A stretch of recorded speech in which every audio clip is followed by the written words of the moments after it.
सीता के स्वयंवर में रावण बिना किसी सेतु के आया था, जबकि राम को लंका जाने के लिए सेतु का निर्माण क्यों करना पड़ा?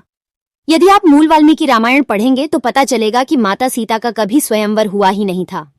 राजा जनक की ये प्रतिज्ञा थी कि जो कोई भी महादेव के धनुष पर प्रत्यंचा चढ़ा लेगा उसी से वो अपनी पुत्री का विवाह करेंगे। इसके लिए उन्होंने कोई आयोजन नहीं किया।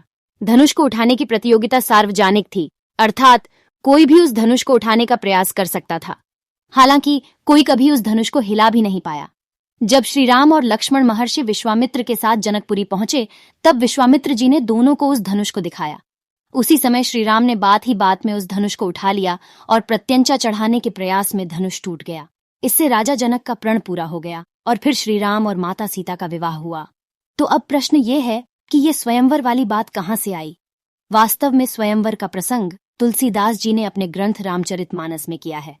उसे थोड़ा और नाटकीय बनाते हुए उन्होंने लिखा है कि सहस्त्रों राजा एक साथ उस स्वयंवर में उस धनुष को उठाने का प्रयास करने लगे, किंतु उसे हिला तक नहीं पाए।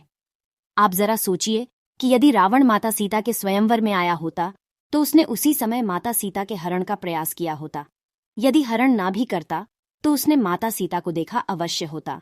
महर्षि वाल्मीकि को शूर्पणखा द्वारा माता सीता के रूप का बखान रावण के सम्मुख करवाने की कोई आवश्यकता नहीं होती। इसके अतिरिक्त यदि स्वयंवर का आयोजन किया गया होता और सारे आर्यावर्त के राजाओं को बुलाया गया होता तो राजा जनक महाराज दशरथ को आमंत्रित करना कैसे भूल जाते? रही बात लंका से आने जाने की, तो ये तो सभी जानते हैं कि रावण के पास कुबेर से छीना हुआ पुष्पक विमान था। कुछ ग्रंथों में लिखा गया है कि इसी गति 400 मील प्रति घंटा थी। हालांकि ये प्रामाणिक तो नहीं, पर हाँ, रावण के पास पुष्पक विमान तो था ही, जिससे वो कहीं भी आ जा सकता था। अब श्री राम की बात करें तो भाई, उनके अवतरण का उद्देश्य ही यह था कि उन्हें समाज में मनुष्य की मर्यादा स्थापित करनी थी। वे मर्यादा पुरुषोत्तम थे, इसीलिए उन्होंने मानव रूप में कभी भी मनुष्य की मर्यादा को पार करने का प्रयास नहीं किया। उन्होंने कभी श्री कृष्ण की भांति चमत्कार नहीं दिखाए, अपितु एक साधारण मनुष्य की भांति ही संघर्ष किया। आपको क्या लगता है कि जिस श्री राम के विषय में स्वयं श्री कृष्ण कहते हैं कि शस्त्रधारियों में राम हूं, उन्हें रावण को मारने के लिए वानरों की सेना की आवश्यकता थी, लेकिन फिर भी उन्होंने एक साधारण मनुष्य की भांति उनकी सहायता ली और परिश्रम कर सेतु बनाया, ताकि उनके इस अवतार में मनुष्य की मर्यादा का हनन ना हो। वास्तव में रामायण में श्री राम का जो चरित्र है वो ये बताता है कि जब इस संसार में प्रभु को भी संघर्ष करना पड़ा तो हम साधारण मनुष्य क्या हैं?